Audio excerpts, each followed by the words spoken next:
ఇప్పుడే పైకి లేపుతున్నారన్నమాట అలా లక్కీగా. అదిగోండి ఏమైనా పడ్డాయి అంటారు అసలు. అబ్బాబ్బా అక్కడ ఇల్లు చూడండి, ఇల్లు ఎదురుకుండా చెట్లు చూడండి, పువ్వులు, colour flowers, old European style church. ఈ ఇల్లు వచ్చేసి వాస్కో డి గామా నివసించిన ఇల్లు అనమాట. ఫస్ట్ మనం చూడబోయే ప్లేస్ బోస్టన్ బంగ్లా. లాస్ట్ రైట్ గా మొత్తం ఇదంతా బీచ్ అనమాట. బాగున్నది, స్ట్రీట్ అయితే చాలా బాగున్నది. ఇక్కడ నుంచి చూడండి వ్యూ మొత్తం, ఈ లైట్ చూసారు ఎలా ఉందో. Hi everyone, welcome back to new video. ఈ రోజు నేను ఫోర్ట్ కొచ్చిలో ఉన్నానండి. ఫోర్ట్ కొచ్చిలో ఉన్న కొన్ని ప్లేసులను అయితే మనం ఎక్స్ప్లోర్ చేద్దామండి. మెయిన్గా నేను అయితే 4 ప్లేసులను ఎక్స్ప్లోర్ చేద్దాం అనుకుంటున్నా. ఒకటి వచ్చేసి జూ టౌన్ అండి, జూ మార్కెట్ టైప్ స్ట్రీట్స్ ఉంటాయి అనమాట, బాగుంటుంది అది. 2 వచ్చేసి ఫోర్ట్ కొచ్చి బీచ్. 3 వచ్చేసి చైనీస్ ఫిషింగ్ నెట్స్ అనమాట. ఇంకోటి వచ్చేసి శాన్ ఫ్రాన్సిస్కో చర్చ్, చాలా ఫేమస్ చర్చ్ అనమాట ఇక్కడ. సో ఈ మెయిన్ 4 అనమాట. ఈ విజిట్ చేస్తున్నాను, ఇంకా చాలా ఉన్నాయి బట్ ఈ అయితే విజిట్ చేస్తున్నాను అనమాట. వీడియోలో మొత్తం క్లారిటీగా ఎక్కడ నుండి ఎలా వెళ్ళాలి, ఫుడ్ ఎక్కడ తక్కువ రేటుకి బడ్జెట్లో ఎక్కడ తినాలి అన్నీ వీడియోలో వస్తుందండి. చూడండి, ఇదైతే హాస్టల్ అండి. హాస్టల్ చాలా బాగుందనమాట. 350 రూపీస్ పడ్డది పర్ నైట్కి. ఏసీ డోర్మెంటరీ అనమాట.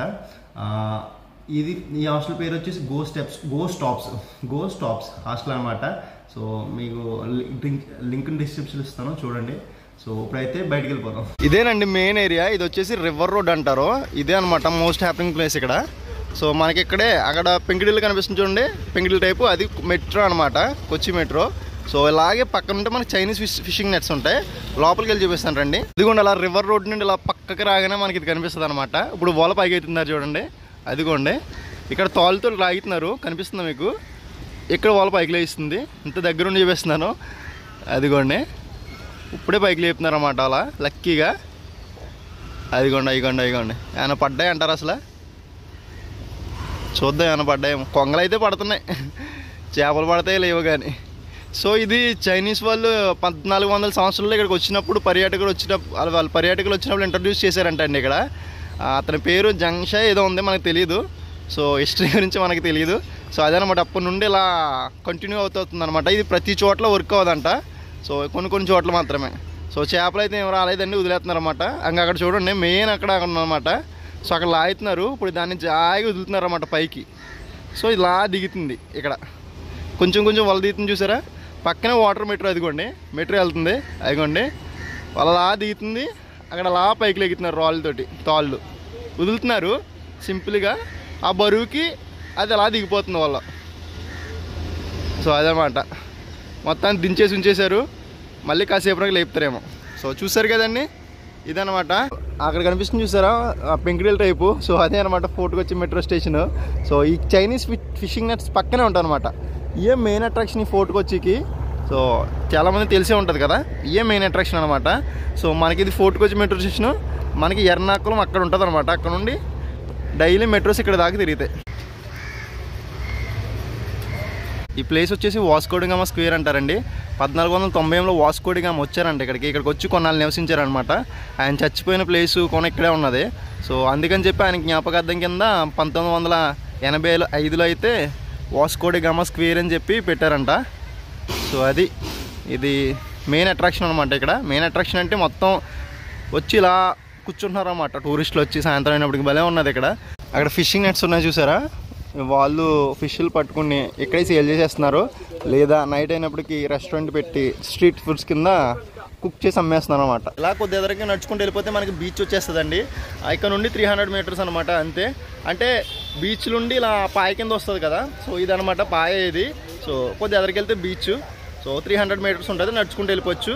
సో ఇక్కడ ఇక్కడ ఫిషింగ్ నెట్స్ కా నుండి జస్ట్ 300 మీటర్స్ అనమాట. మీకు బీచ్ అని చెప్పాను కదండి, ఇదేనండి బీచ్. సో ఇక్కడ నుండి మనకి లాస్ట్ రైట్గా మొత్తం ఇదంతా బీచ్ అనమాట.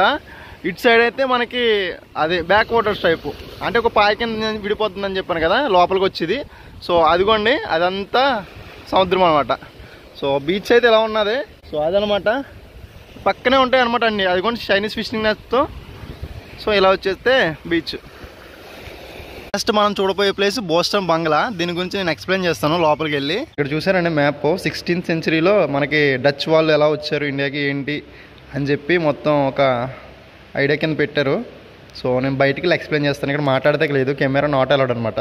అప్పట్లో డచ్ వాళ్ళు వాడే కిచెన్ అనమాట ఇది. ఇలా ఉండేదంట. అక్కడ పాత సామాన్లు అన్నీ పెట్టారు, బాగుంది, చాలా బాగుంది. ఈ ప్లేస్ అయితే బాగున్నదండి. దీని హిస్టరీ ఏంటంటే వాస్కో డి గామా వచ్చినట్టు ఇక్కడ ఒక బిల్డింగ్ కట్టాడండి. సో ఆ బిల్డింగ్ ప్లస్ చర్చి కట్టారంట. సో 1967లో డచ్ వాళ్ళు వచ్చినప్పుడు పోర్చుగీస్ వాళ్ళని డిఫెండ్ చేసిన తర్వాత డచ్ వాళ్ళు మొత్తం దాన్ని పడగొట్టేసి ఇక్కడ ఒక మళ్ళీ వాళ్ళకి బిల్డింగ్ కట్టారంట. సో అదే అనమాట ఇది. సో దీన్ని ఇప్పుడు బోస్టన్ బంగ్లా అని పెట్టి ఇలా టికెట్ పెట్టి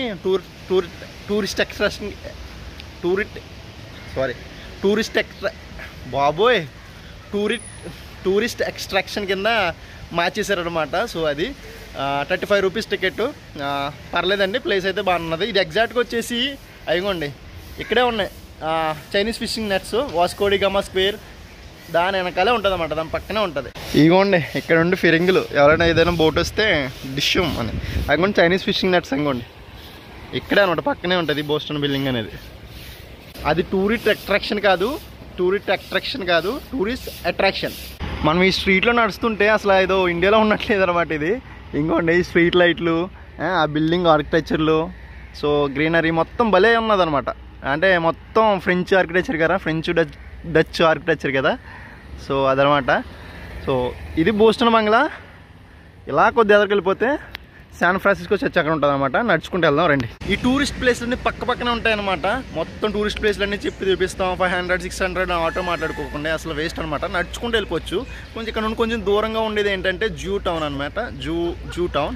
సో అక్కడికి 1.5 కిలోమీటర్ అనమాట ఇక్కడ నుండి. సో అక్కడికి వెళ్ళాలంటే నడుచుకుంటూ వెళ్ళిపోవచ్చు, లేకపోతే ఇంకా ఆటో మాట్లాడుకుంటే ఇంకా మీ ఇష్టం. మ్యాక్సిమం ఒక 500-600 అంటారు. సో అదనమాట. సో ర్యాపిడో ఉన్నది. ర్యాపిడోలో ఇక్కడ ఏంటంటే బైక్స్ లేవు, ఓన్లీ ఆటోలు ఉన్నాయి ర్యాపిడోలో కూడా. అదేంటో నాకు అర్థం కాలేదు. సో అలా ఎదరికి వెళ్తే మనకి చర్చ్ అనమాట, శాన్ ఫ్రాన్సిస్కో చర్చ్. వెళ్దాం. అబ్బాబ్బా అక్కడ ఇల్లు చూడండి, ఇల్లు ఎదురుకుండా చెట్లు చూడండి, పువ్వులు, కలర్ ఫ్లవర్స్ బాగుంది. అది కూడా గేటు, అన్నీ పూర్వకాల ఇల్లే. ఇదేనండి San Francisco church. One of the main attraction అనమాట ఈ ఫోర్ట్ కొచ్చిలో. ఓల్డ్ యూరోపియన్ స్టైల్లో ఉంటుంది ఈ చర్చ్. దీని హిస్టరీ ఏంటంటే వాస్కో డి గామా 3వ ఇండియా వచ్చినప్పుడు ఇక్కడ చనిపోయారంట ఫోర్ట్ కొచ్చిలో. అతన్ని 1524లో. సో అతన్ని సమాధి అయితే ఇక్కడే చేశారంట. సో దాన్ని 14 సంవత్సరాల తర్వాత పోర్చుగీస్ తీసుకెళ్ళిపోయారంట లెబ్సిన్ అనే నగరానికి. సో చాలా బాగున్నదని చర్చ్ అయితేనే. లోపలికి వెళ్ళి చూద్దాం. లోపలైతే ఇలా ఉన్నది, నో వీడియో నో ఫొటోస్ అంట. సో చాలా బాగున్నది లోపలైతే. Old European style church Vasco da Gama. చూసారు కదండి చర్చ్. ఈ చర్చ్కి అయితే చాలా ఫారినర్స్ ఎక్కువ వస్తున్నారు అనమాట. సో అది ఇక్కడ నుండి మనం వెళ్ళాలి జూ టౌన్ అనమాట. సో అది ఒక ఫేమస్ మార్కెట్ అండ్ జ్యూస్కి సంబంధించిన ఒక ప్రార్థన చేసుకునే మందిరం కొని ఉంటుంది. సో అక్కడ కొని వెళ్తాను. సో అదనమాట. ఇక్కడ నుండి ఈ చర్చ్ కానీ 2.8 కిలోమీటర్స్ చూపిస్తుంది. నడుచుకుంటూ వెళ్ళాలో లేకపోతే లిఫ్ట్ మీద వెళ్ళాలో చూడాలి. ఈ చాకింగ్ చేద్దామండి, మనకి ఎక్స్పీరియన్స్ ఉంది కదా ఈ చాకింగ్ ఎక్స్పీరియన్స్. సో అదనమాట. ఇక్కడ అయితే జూ టౌన్కి వెళ్ళిపోదాం.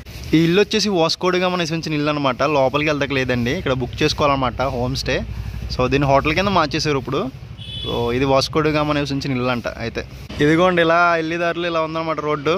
సో వెళ్తున్నాను, ఇంకా వెళ్దాం. ఇంకా నడుచుకుంటే అలా ఎవరో లిఫ్ట్ ఇవ్వట్లేదు. ఇదిగోండి ప్రిన్సెస్ స్ట్రీట్ అంట. ఇది one of the tourist place అనమాట ఇక్కడ.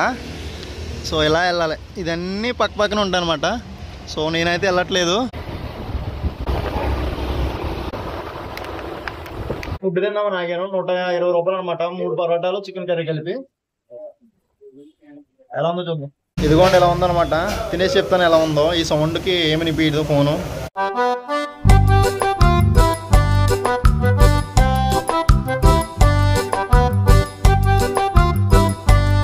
చపాతీ అయితే చాలా బాగుందండి, చాలా బాగుందన్నమాట. ఇది గ్రేవీ, ఇదేమో చికెన్ పీసెస్ అనమాట. చాలా బాగున్నది. ఇలా జూ టౌన్కి వెళ్ళి దారిలో చర్చ్ కనిపించిందండి. చాలా పెద్దగా ఉందన్నమాట, బాగుంది. గజ్జ స్తంభం కూడా ఉన్నది. సో లోపలికి వెళ్దామంటే లోపల క్లోజ్ చేస్తారన్నమాట. గేట్ తీస్తుంది కానీ లోపల డోర్ క్లోజ్ చేస్తున్నాయి, వెళ్ళట్లేదు. ఇదేనండి నేను అంటున్నా జూ టౌన్. ఇదిగోండి జూ టౌన్ ఎంట్రన్స్ అనమాట. ఇది market for art and antiques, craft and spices అనమాట. సో లోపలికి వెళ్ళి చూద్దాం. ఇదిగోండి టౌన్ మొత్తం ఇలా ఉందన్నమాట. ఈ టౌన్ స్పెషాలిటీ ఏంటంటే మొత్తం ఫ్రెంచ్ టైంలో ఫ్రెంచ్ ఆర్కిటెక్చర్ ఉంటుంది అనమాట. సో ఇంకా ఎదరికి వెళ్తే ఇంకా ఉంటాయి అటువంటి. ఇక్కడ చూడండి, అయ్యి బాబు ఇది అలా ఎవరైనా కొంటారా? ఇంత పెద్దగా ఉంది, కొనేలాంటి వెళ్తారా? నంది అంటారు కదా అది. సో ఇటువంటి అయితే తోపు తురుమండి ఇక్కడ. ఇదిగోండి యాంటిక్స్ ఇవన్నీ భలే ఉన్నాయి. షాపింగ్కి అయితే ఇంకా తోపు. ఇంకా అవి పెద్ద పెద్ద విగ్రహాలు కూడా ఉన్నాయి ఇక్కడ. ఇలా నడుచుకుంటూ వెళ్దాం. అబ్బా ఇవి బాగున్నాయండి, పాలకాయలు ఎట్టి వెళ్ళిపోవడమే సైకిల్ మీద. ఇవి చూడండి ఎలక్ట్రికల్ స్కూటీలు భలే ఉన్నాయి, భలే ఉన్నాయి. ఏంటో మరి మనకు తెలియదు కానీ ఏదైనా కంపెనీ ఆపరేట్ చేస్తుందేమో ఇక్కడ, ఎస్పెషల్లీ కొచ్చిలో. నెంబర్ ప్లేట్లు కూడా డిఫరెంట్గా ఉన్నాయి, బాగున్నాయి. ఇదేనండి జ్యూస్ టౌన్లో మెయిన్ స్ట్రీట్ అనమాట, ఫ్రెంచ్ ఆర్కిటెక్ట్లో ఉండేది. లోపలికి వెళ్దాం పదండి. చూసారా ఎలా ఉన్నాయో అసలు స్ట్రీట్స్ మొత్తం, ఏదో ఫ్రెంచ్ ఆర్కిటెక్ట్లో ఉన్నాయన్నమాట. మనం ఫ్రెంచ్ వెళ్ళలేదండి. చూసారండి ఎలా ఉన్నాయి స్ట్రీట్స్ మొత్తం. ఈ రోడ్ అయితే భలే ఉందండి, ఇది టైల్స్ తోటి భలే ఉంది. సో ఇల్లు అవన్నీ బాగా మెయింటైన్ చేస్తున్నారు.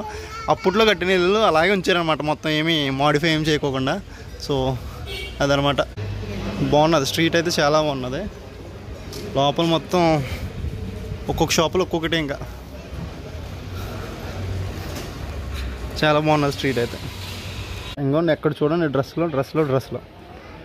ఇంక ఈ టూరిస్ట్ ప్లేస్లో ఎక్కువగా ఈ డ్రెస్సులు అండ్ అవి ఏమంటారు హ్యాండ్ బ్యాగ్లో, ఇంకా ఇవి ఎక్కువ ఉంటాయి. ఇంకా మెయిన్ ఏంటంటే డ్రెస్సులు అండి బాబు, ఎవరు కొంటారు ఏంటో కానీ.